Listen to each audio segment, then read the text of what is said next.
성경을 보면 그걸 먼저 얘기해야 되겠군요. 저는 이제 교회 생활을 하면서 작년에 이르기까지 하나님께서 행한 대로 갚아주신다라고 하는 말씀이 성경에 분명히 써 있음에도 불구하고 그것을 가지고 설교하시는 분을 본 적이 없어요. 여러분 본 적 있어요? 갚아주신다. 뭐 갚아주실 거다. 헌신하시라. 하나님 복 주실 거다. 그렇게 얘기하는 거 많이 들었어요. 그러나 반대로 우리들의 삶이 하나님이 우리들에게 더욱더 무서움으로 다가오도록 하나님이 우리를 단돌이 하는 것으로 다가오는 그 행한 대로 갚아주시는 하나님에 대해서는 나는 한 번도 들어본 적이 없어요. 난 그런 설교를 들어본 적이 없어요. 왜냐하면 겁이 날까 봐 그런가 봐요. 왜 그거 있잖아요. 광고를 볼 때마다 가끔가다 속았다는 느낌 안 들어요? 광고를 볼 때? 광고는 좋은 것만 얘기해요. 좋은 것만. 나는 복음을 전하는데도 또 교회에서 말씀이 전해지는 상황 가운데서도 사람들이 실족할 것에 대해서는 사람들이 나누지 않고 좋은 거, 광고하는 것처럼 선전하는 것처럼 좋은 것만 얘기를 한다고 생각하거든요. 요즘 좀 이슈가 되는 심리학이 있어요. 어둠의 심리학, 다크 심리학. 읽어보시면 아주 재밌습니다. 인간의 삶은 낮도 있고 밤도 있죠. 항상 좋기만 한 건 없어요. 좋을 때, 낮에 대한 상황만 열심히 들었을 때 우리한테 부작용은 신앙생활을 하다 보면 신앙생활을 분명히 하나님의 은혜 가운데서 그래도 하나님 앞에 신실하게 하는 것 같은 상황에도 어려운 일이 꼭 닥친다는 거예요. 이 인생에 내가 이 어두움이 아닌가, 밤이 아닌가 하는 그런 시간들이 꼭 온다는 거죠. 근데 좋을 때 얘기만 계속 듣고 그것에 대해서만 교육받은 사람들은 내가 힘들 때 그걸 이겨낼 수 있는 힘이 없어요. 오히려 실족을 하죠. 근데 여러분 예수님의 말씀을 보시면 예수님의 말씀도 마찬가지예요. 공개적으로 사람들한테 얘기할 때는 복되다 복되다 복되다 좋은 얘기만 하셨어요. 그러다가 그 이후로 하시는 예수님의 말씀을 보면 전부 다 예수님의 말씀은 부정적인 거라는 걸 여러분이 아셔야 돼요. 나도 나를 볼 때 내가 너무 염세적인가? 나는 너를 너무 이렇게 삶의 어두운 면을 좀 크게 보는 건가? 그냥 긍정적으로 생각하고 좋게 생각하면 될 것을 우리는 육신으로 오신 예수님에 대해서는 이제는 경험할 수 없어요. 2000년 전에 우리가 태어나지 못했기 때문에 예수님이 2000년 전에 오신 건 분명하지만 여러분이랑 말씀 보면서 계속 확인해 본 바 구약 성경에도 예수님이 나타나셨다라고 제가 여러분에게 장담해서 얘기하잖아요. 아브라함이 만난 신적 존재, 천사와도 같은 존재, 분명히 천사와 같은 존재가 나타났는데 그 존재에게 주여라고 얘기하는 그런 장면이 나와요. 근데 천사는 사람에게 나는 주인이 아니다. 나한테 절하지 마라를 정확하게 자기가 어떤 존재인지를 밝히는 존재예요. 근데 끝까지 하나님의 모습으로 아브라함이 나타나고 모세에게 나타나고 하신 그분은 예수님이 그 모습으로 나타나신 것이지, 왜냐하면 하나님은 사람들에게 나타날 수가 없어요. 반복적으로 얘기했지만 죄 많은 우리 육체를 가지고 있는 우리는 죄와 떨어져서 살 수 없는 그런 존재이기 때문에 그런 어둠이 있는 우리는 빛인 하나님 앞에 파괴될 수밖에 없거든요. 그래서 예수님이 나타나시는 거예요. 예수님이 천사인 것처럼 하나님인 것처럼 나타나시는 거죠. 구약에도 예수님이 나타나셨다. 그런 일이 지금도 이 땅 가운데 벌어지고 있다는 것을 여러분이 아셔야 돼요. 그 예수님. 조금 더 다르게 얘기하자면 예수님이 영으로 여러분의 마음 가운데 찾아가세요. 그런 일이 벌어져야 돼요. 그런 일이 벌어져야 돼요. 오늘 말씀의 제목을 볼게요. 말씀의 제목. 다 같이 읽어볼게요. 성령이 알려주시는 죄와 의와 그리고 심판. 답을 먼저 얘기할게요. 여러분, 성령께서 여러분에게 역사해 주지 않으면, 예수님이 여러분의 마음 가운데, 여러분의 삶 가운데 직접 찾아가 주지 않으면 여러분은 여러분이 죄인인지 알 수가 없어요. 여러분은 여러분이 죄인인지 끝까지 깨닫지 못합니다. 저는 잘하고 사는 것 같은데요. 그러니까 그게 여러분의 판단이라고요. 그게 여러분의 판단.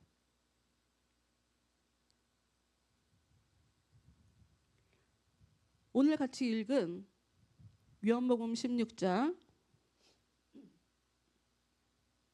8절 9절 말씀 읽어봅시다. 8절 9절. 보혜사가 오시면, 보혜사 어려운 말로 써 있지만 영어로 헬퍼, 우리에게 익숙한 말로 도움이에요. 도와주는 사람, 도와주는 존재. 왜냐하면 성령이 우리 삶 가운데 찾아오셔서 무엇인가를 도와주기 때문이에요. 우리를 도와주시고 하나님이 나를 도와주시도록 하고, 또 내가 하나님을 돕도록 하고, 또 내가 다른 사람을 돕게 하는 것, 그것은 성령의 역사거든요. 하나님께서 도와주지 않으면 다른 사람들 도와줄 수 없습니다. 몇 번 도와줄 수는 있지. 왜냐하면 남들을 도와줄 때 내가 느끼는 그런 기쁨이 있어요. 근데 그 일이 계속 끝까지 갈 수는 없어요. 왜냐하면 원래 사람은, 그러니까 여러분, 제가 좀 못되게 얘기하는 것처럼 얘기하는 것처럼 여러분에게 들릴 수 있거든요. 그렇게 듣지 마시고 그냥 제 맥락을 좀 들으시고 얘기하시길 바래요. 힘든 일이 벌어졌다. 복이 없어서 지금 힘든 일이 벌어진 거예요. 누군가의 도움을 받아야 된다. 누군가 도와주지 않으면 그 삶이 굉장히 힘들다. 그 정도로 지금 하나님이 그 사람 가운데 역사해 주지 않는 거예요. 그런 사람들의 특징이 뭐예요? 힘든 일이 벌어지면 남 탓, 자기 탓하지 않아요. 누가 도와주죠? 항상 도와줄 수 있어요? 잠깐은 도와주는 게 고맙겠지만 사람 욕심이라는 게 끝이 없으니까 더 도와달라고 할 수도 있고, 더 많은 걸 바랄 수도 있고, 아니면 왜 전에는 도와주더니 이제는 안 도와주냐라고 얘기할 수도 있고, 내가 딱히 도와줘야 될 이유가 없는데 상대방에서 너 왜 나 안 도와줘? 너 나쁘다. 이런 일 겪지 않아요? 이런 일이 있던데. 내가 그 사람 보고 웃어줘야 될 필요는 없어요. 근데 너 왜 날 보고 친절하지 않아? 너 날 보고 왜 도와주지 않아? 말로 도와주고 시간을 내주고, 내가 언제든 전화해주면 내 전화를 받고, 내가 힘들 때마다 날 위로해줘야지 왜 나한테 힘이 안 돼줘? 라고 돌을 던지는 게 복 없는 사람의 특징이에요. 하나님의 은혜가 없으면 이 사람은 그 행위를 계속 반복할 수가 없어요. 왜냐하면 도와주면 뭐해? 돌 던지는데. 여러분, 예수님이 느낀 게 그거잖아요. 사람들 도와주고 말씀 주고 하나님의 위로를 주고 병을 고쳐주고 기적을 베풀어주고, 그런데 돌아온 게 뭐예요? 예수님을 죽이는 거죠. 이건 너무나 당연한 거예요. 하나님의 은혜가 없이는 반복적으로 돕는 행위를 할 수가 없습니다. 그래서 성령은 돕는 자예요. 돕는 자. 하나님의 은혜 없이 교회를 도울 수 없습니다. 교회를 섬길 수 없습니다. 잠깐은 할 수 있어요. 그런데 살다 보면 내 삶이 중요하거든요. 내 생활이 더 중요하거든요. 끝까지 도울 수가 없어요. 그래서 교회 봉사하는 것도 성령의 힘을 입어야 섬길 수 있다. 그런 자가 섬길 수 있게 해야 된다라고 성경이 그렇게 얘기하기도 하죠. 보혜사가 오시면 그분은 무엇을 하시냐? 책망을 하신대요.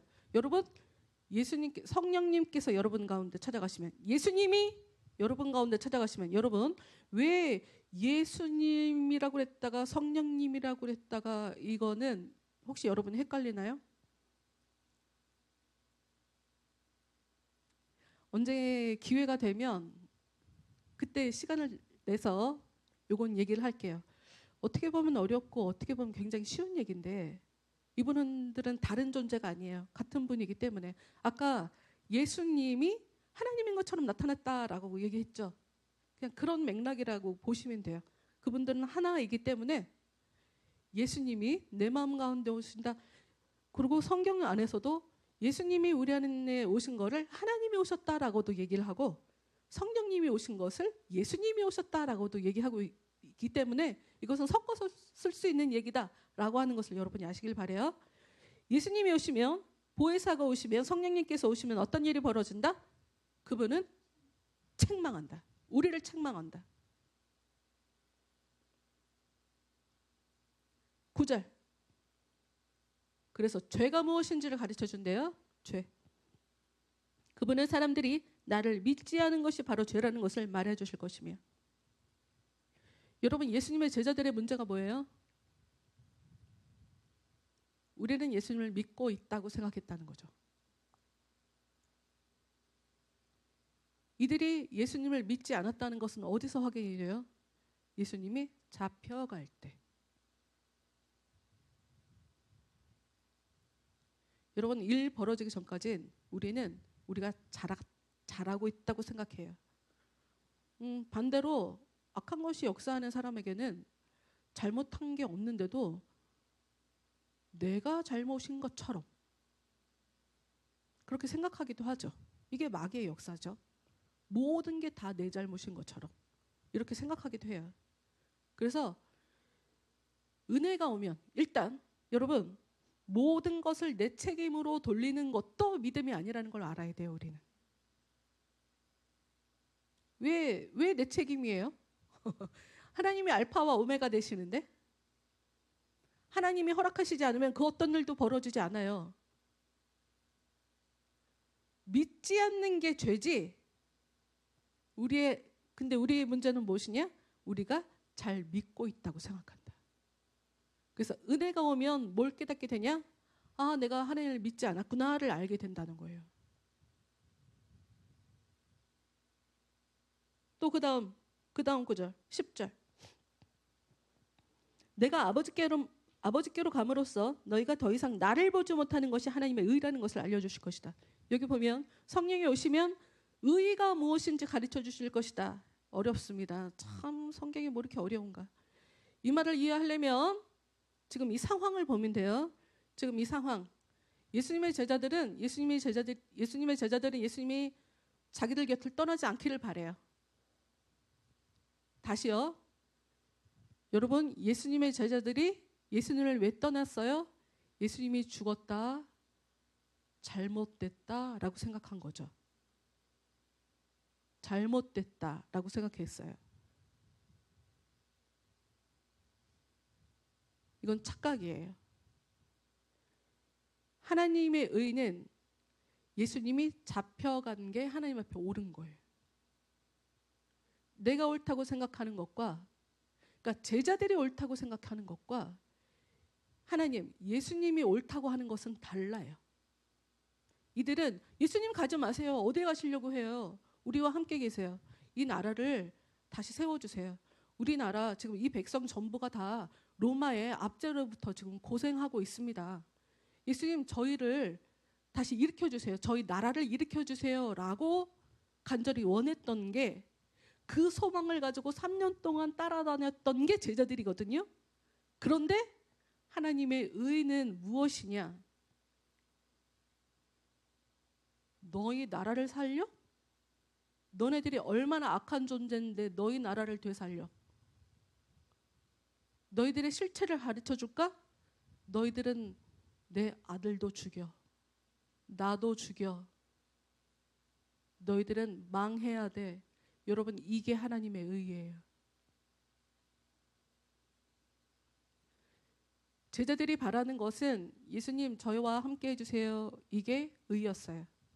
그런데 성령께서 역사하시면 아, 예수님이 우리를 떠나가신 게 이게 좋은 거였구나. 우리는 그걸 슬픈 거라고 생각하고 이게 잘못된 거라고 생각했는데 성령께서 오시니 와, 예수님이 가셔서 그 다음 주자로 성령님이 우리한테 찾아와 주셔서 너무 좋다.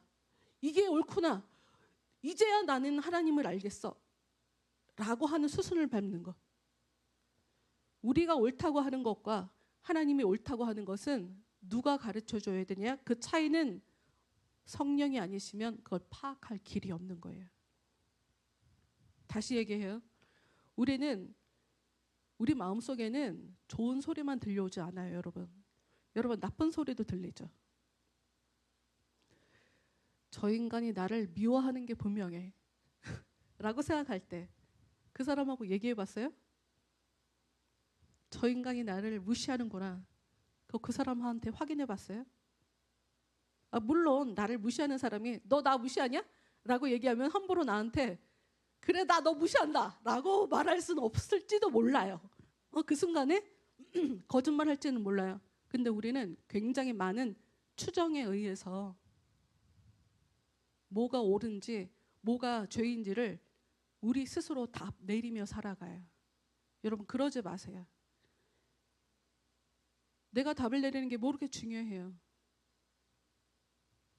내가 답을 내리는 게 뭐가 중요해요. 이게 옳다라고 내가 답을 내리는 것, 이건 나빠라고 답을 내리는 것, 이게 뭐가 중요해요? 틀리면 어떻게 해요? 내가 볼 때 저 사람은 정말 나쁜 사람이야. 성경에 나와요. 신앙생활을 하다 보면 신앙생활 잘못하는 사람도 있을 거야. 그런데 너 그 사람에 대해서 함부로 얘기하지 마. 그 사람 뒤에는 하나님이 있어. 하나님이 지금 그 사람 훈련시키느라고 쓰러뜨리기도 하고 넘어뜨리기도 하고 그러고 고꾸라뜨리기도 하고 있는 중이거든. 근데 네가 뭐라고 그 사람의 인생에 대해서 함부로 얘기해. 너 그거 하나님 우습게 여기는 거다라고 성경에 써 있거든요. 그러니까 우리는 사람들을 보면 쉽게 저 사람 죄인다라고 얘기하는 게 그게 오히려 하나님 앞에 죄 짓는 거예요. 여러분 처음에 얘기했죠. 행한 대로 갚아주는 하나님. 이거는 세상에 너무 당연하게 일어나는 그냥 법칙이에요. 하나님이 세상을 운영해가는 방식이라고요. 특이한 일도 아니에요. 기독교 바깥에서나 벌어지는 기독교 안에서는 안 일어나고 기독교 바깥에서만 벌어지는 일이 아니에요. 그걸 정확하게 아셔야 돼요. 성령께서 역사해 주시지 않으면 우리는 전부 다 이렇게 죄를 지으며 살아가요. 죄 짓는지도 모르면서 살아가요. 우리가 아브라함 인생에 대해서 봤잖아요. 하나님이 어느 날 갑자기 아브라함의 인생에 찾아가셔서 요구를 하죠. 이렇게 살아라, 이렇게 살아라, 이렇게 살아라. 근데 말씀대로 살지 않았을 때 그 사람의 삶에 일이 벌어졌잖아요. 근데 여기에 특이점 하나가 있어요. 특이한 표현 하나가 있어요. 다음 주에 더 할게요. 오늘 예고편이야. 왜냐하면 볼 게 되게 많거든. 나 보려고 그랬는데 나 무슨 생각을 그거 보려고 했지?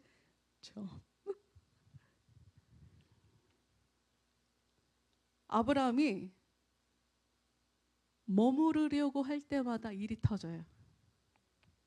머무르려고 할 때마다.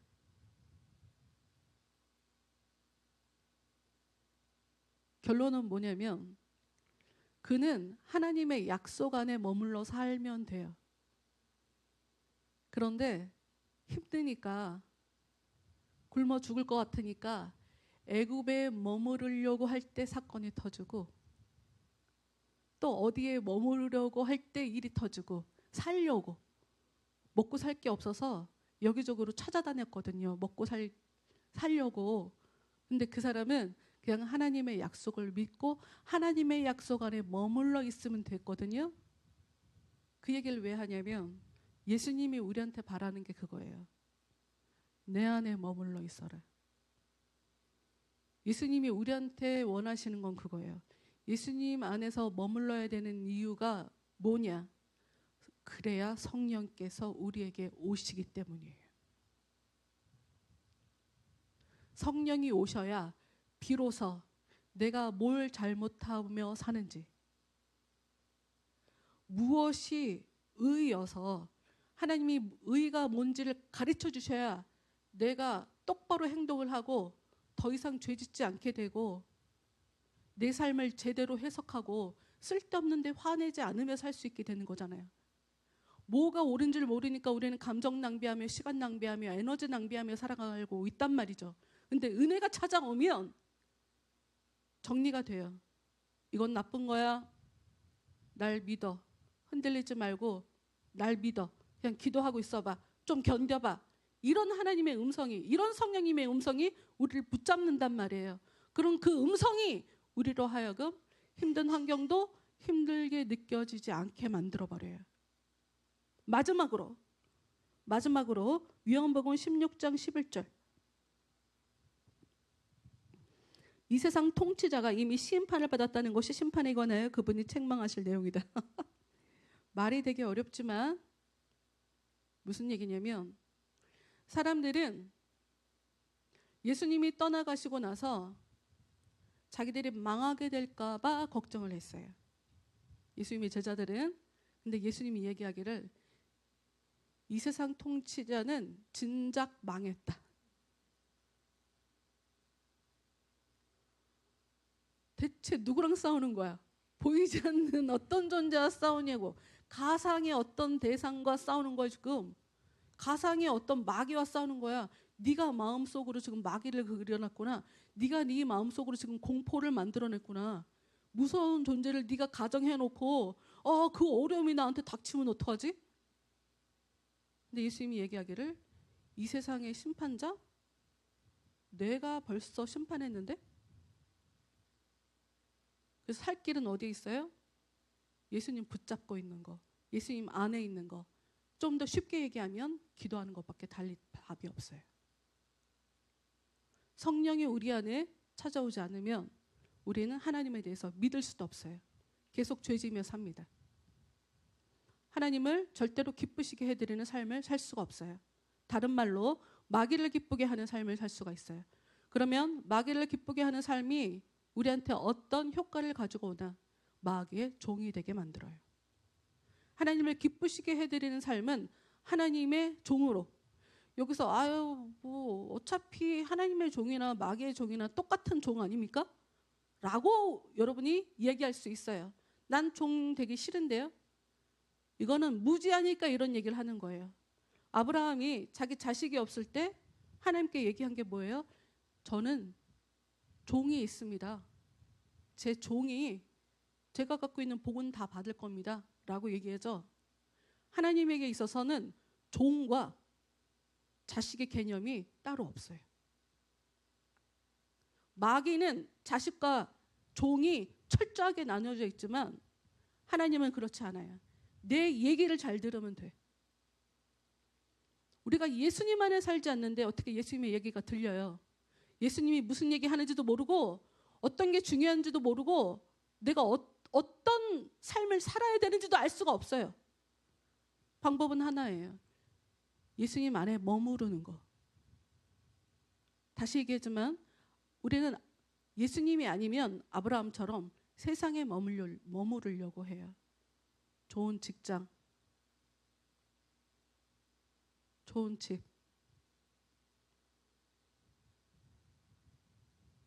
큰 물질, 이런 것들이 우리로 하여금 마음의 안식을 주거든요.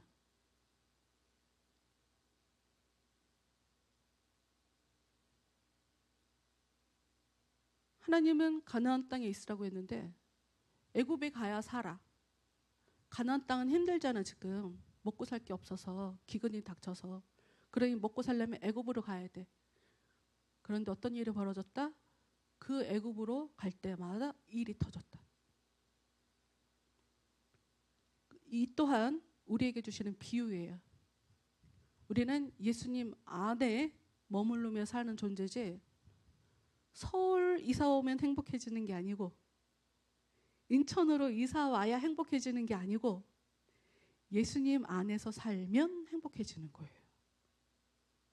예수님 안에 머물며 사세요. 그것이 여러분에게 진정한 만족과 기쁨과 영혼의 평안을 여러분에 줄 겁니다. 성령님이 여러분에게 찾아가 주시기를 저 기도할 거예요. 아니요, 계속 기도하고 있어요. 하나님 은혜 주시라고 여러분 내 영혼이 갈갈이 이렇게 부셔지는 게 아닌가 하는 그런 마음으로 기도합니다. 여러분들 위해서. 아직 때가 아닌가 보죠. 뭐 좀 더 시간이 필요한가 보죠. 여러분에게 반드시 찾아가 주셔서 여러분에게 의가 무엇인지, 여러분에게 죄가 무엇인지를 정확하게 가르쳐 주시고, 걱정하지 마. 너 힘들게 하는 존재 내가 다 이겨버렸어 라고 얘기해 주시는 그 예수님의 음성이 여러분의 삶에 나타날 겁니다. 기대하시고 소망하시길 바랍니다. 목이 마르니 내 잔을 채워주소서라는 찬양을 하죠. 힘들 때, 어려움이 벌어질 때 피하라고 하실 때도 있어요. 떠나라고 하실 때도 있어요. 그런데 반대로 머물러라 라고 하실 때도 있어요. 머물러야 된다라고 하는 게 하나님 뜻이면 은혜가 올 때까지 기다려야 되는 거예요.